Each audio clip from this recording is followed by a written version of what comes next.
നമസ്കാരം, ഭാരത് ലൈവിലേക്ക് സ്വാഗതം. കഴിഞ്ഞ 2-3 ദിവസമായി ചർച്ച നമ്മുടെ പ്രധാനമന്ത്രിയുടെ ധ്യാനത്തെക്കുറിച്ചുമൊക്കെ ആയിരുന്നു. ഏതായാലും അദ്ദേഹത്തിൻ്റെ ധ്യാനം വലിയ വിവാദമാണ് ഉണ്ടാക്കിയതെങ്കിൽ പോലും അദ്ദേഹം ഒരു വിശ്വാസിയാണ്. അദ്ദേഹത്തിന് ധ്യാനം ഇരിക്കാനുള്ള എല്ലാ അവകാശവുമുണ്ട്.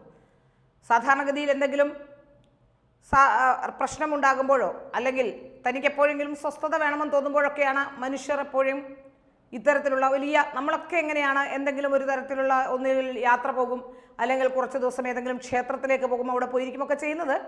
നമ്മൾ കുറച്ച് ദിവസം ഇങ്ങനെ വലിയ അലഞ്ഞു തിരിയലും കുറേ ദിവസം ഇങ്ങനെ ഹെക്റ്റിക്കായി ജോലി ചെയ്ത് കഴിയുമ്പോൾ നമുക്കൊന്ന് റിലാക്സ് ആകണമെന്ന് തോന്നും. പ്രത്യേകിച്ച് അദ്ദേഹം യോഗയും ഒക്കെ ചെയ്യുന്ന ഒരാളാണ്. അതുകൊണ്ട് തന്നെ അത്തരം റിലാക്സ് ആകാൻ തോന്നുമ്പോൾ അദ്ദേഹം പോയി ചിലപ്പോൾ ഒരു പക്ഷേ ധ്യാനത്തിലിരിക്കുന്നതാവും. ആ റിലാക്സ്, കാരണം കുറേ ദിവസങ്ങൾ അദ്ദേഹം ഇങ്ങനെ കുറേ കാലങ്ങളായി പ്രധാനമന്ത്രിയായിരിക്കുന്നു, എല്ലാ സ്ഥലത്തും യാത്ര ചെയ്യുന്നു, തെരഞ്ഞെടുപ്പിൻ്റെ തിരക്കുകൾ ഉണ്ടായിരുന്നു. അപ്പോൾ അദ്ദേഹത്തിന് ഒന്ന് ധ്യാനം ഇരിക്കണമെന്ന് തോന്നിയാൽ അതിന് എന്താണ് തെറ്റ്? പക്ഷേ കേരളത്തിലെ അടക്കമുള്ള രാഷ്ട്രീയക്കാർക്ക് അതൊരു വലിയ തെറ്റ് തന്നെയാണ് എന്നാണ് അവർ പറഞ്ഞുണ്ടാക്കുന്നത്. ഒരു പക്ഷേ പലരും ഇപ്പോൾ ചോദിക്കുന്നുണ്ട്, ധ്യാനം ഇരുന്നാൽ തെരഞ്ഞെടുപ്പിൽ ജയിക്കും. തെരഞ്ഞെടുപ്പിൽ ജയിക്കാൻ വേണ്ടിയല്ല, അല്ലെങ്കിൽ തെരഞ്ഞെടുപ്പിൽ ജയിക്കണമെന്ന കാര്യത്തിനല്ല അദ്ദേഹം ധ്യാനം ഇരിക്കുന്നതെന്നറിയാം. കന്യാകുമാരിയിലെ വിവേകാനന്ദപ്പാറയിൽ അവിടെ വന്ന് ധ്യാനം ഇരിക്കുന്നത് അദ്ദേഹത്തിന് ഒരു പീസ്, ഇന്നർ പീസ്. ചിലർക്ക് അത്തരത്തിലുള്ള കുറേ അലഞ്ഞു തിരിഞ്ഞ് കഴിയുമ്പോൾ അല്ലെങ്കിൽ കുറേ നാളിങ്ങനെ ഹെക്ടിക്കായി ജോലി ചെയ്ത് കഴിയുമ്പോൾ അത്തരത്തിലിരിക്കുന്ന ശീലം പലർക്കുമുണ്ട്. നമുക്കും തോന്നാം, ഒരു ദിവസം വെറുതെ ഇരിക്കാൻ തോന്നും.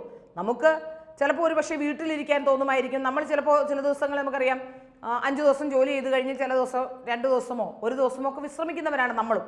അത്തരത്തിലൊരു വിശ്രമമായി മാത്രമേ അതിനെ കാണേണ്ടതുള്ളൂ. കന്യാകുമാരിയിലെ വിവേകാനന്ദപ്പാറയിലെ പ്രധാനമന്ത്രി നരേന്ദ്രമോദിയുടെ ധ്യാനം വിലക്കാനാവില്ല എന്ന് തെരഞ്ഞെടുപ്പ് കമ്മീഷനും പറഞ്ഞിരിക്കുന്നു.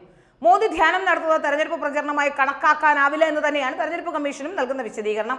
മോദിയുടെ ധ്യാനം വിലക്കണമെന്ന് ചൂണ്ടിക്കാട്ടി കോൺഗ്രസും തൃണമൂൽ കോൺഗ്രസും തെരഞ്ഞെടുപ്പ് കമ്മീഷന് പരാതി നൽകിയിരുന്നു. ലോക്സഭാ തെരഞ്ഞെടുപ്പിന്റെ അവസാനഘട്ട വോട്ടെടുപ്പ് നടക്കാനിരിക്കെ മോദി ധ്യാനം ഇരിക്കുന്നത് പെരുമാറ്റച്ചട്ട ലംഘനമാണെന്ന് ചൂണ്ടിക്കാണിച്ചാണ് കോൺഗ്രസും തൃണമൂൽ കോൺഗ്രസും പരാതി നൽകിയിരിക്കുന്നത്. എന്നാൽ ധ്യാനം വിലക്കണമെന്ന ആവശ്യം തെരഞ്ഞെടുപ്പ് കമ്മീഷൻ തള്ളുകയും ചെയ്തു. പ്രധാനമന്ത്രി നരേന്ദ്രമോദി ഇന്ന് വൈകിട്ടോടെയാണ് കന്യാകുമാരിയിലെ വിവേകാനന്ദപ്പാറയിൽ ധ്യാനമിരിക്കാൻ എത്തുക. ഉച്ചകഴിഞ്ഞ് 3:30 തിരുവനന്തപുരം വിമാനത്താവളത്തിൽ എത്തുന്ന മോദി ഹെലികോപ്റ്റർ മാർഗമാണ് കന്യാകുമാരിയിലേക്ക് പോവുക.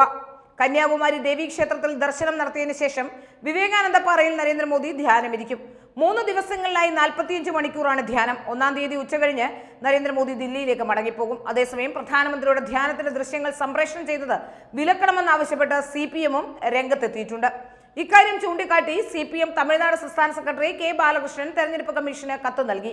മോദി ധ്യാനമിരിക്കുന്നത് വ്യക്തിപരമായ കാര്യമാണ്, എന്നാൽ രാഷ്ട്രീയ താല്പര്യത്തിന് ദൃശ്യങ്ങൾ പ്രചരിപ്പിക്കുന്നത് പെരുമാറ്റച്ചട്ട ലംഘനമാണെന്നാണ് കത്തിൽ പറയുന്നത്. തെരഞ്ഞെടുപ്പ് അവസാനിപ്പിക്കും മുൻപ് വോട്ടർമാരെ സ്വാധീനിക്കാനുള്ള ശ്രമമാണെന്നും CPM പറയുന്നു. പ്രധാനമന്ത്രിയുടെ വരവിനോടനുബന്ധിച്ച് കേരളത്തിലും തമിഴ്നാട്ടിലും സുരക്ഷാ മുന്നൊരുക്കങ്ങൾ ആരംഭിച്ചു. കന്യാകുമാരി ജില്ലയിലും ലക്ഷദ്വീപ് കടലിലും സുരക്ഷാ ക്രമീകരണങ്ങൾ ഒരുക്കും. ഇന്ത്യൻ മഹാസമുദ്രവും ബംഗാൾ ഉൾക്കടലും അറബിക്കടലും സംഗമിക്കുന്നിടത്ത് 500 മീറ്ററോളം കടലിലേക്ക് മാറിയാണ് വിവേകാനന്ദപ്പാറ. പരിവ്രാജകനായി ആ സേതു ഹിമാചലം സഞ്ചരിച്ച സ്വാമി വിവേകാനന്ദൻ കന്യാകുമാരിയിൽ കടൽ നീന്തിക്കടന്നാണ് പാറയിലേക്ക് എത്തിയത്. 1892 ഡിസംബർ 25 മുതൽ 27 വരെ അദ്ദേഹം ഇവിടെ ധ്യാനനിരതനാവുകയും ചെയ്തു. 1970-ലാണ് ഇവിടെ RSSന്റെ നേതൃത്വത്തിൽ സ്വാമി വിവേകാനന്ദന് സ്മാരകം നിർമ്മിക്കുകയും ചെയ്തത്. ഇവിടെയാണ് നരേന്ദ്രമോദി ഇപ്പോൾ ധ്യാനമിരിക്കാനായി വരുന്നത്. നരേന്ദ്രമോദി ധ്യാനമിരിക്കാൻ വരുന്നതിനെ പേടിക്കുന്നത് എന്തിനാണ്? സാധാരണഗതിയിൽ മറ്റു വിഭാഗങ്ങളെ പ്രീണിപ്പിച്ചുകൊണ്ട് മുന്നോട്ട് പോകുന്ന ഇടതുപക്ഷവും കോൺഗ്രസും ഒക്കെ എന്തിനാണ് നരേന്ദ്രമോദിയുടെ ധ്യാനത്തെ പേടിക്കുന്നത്?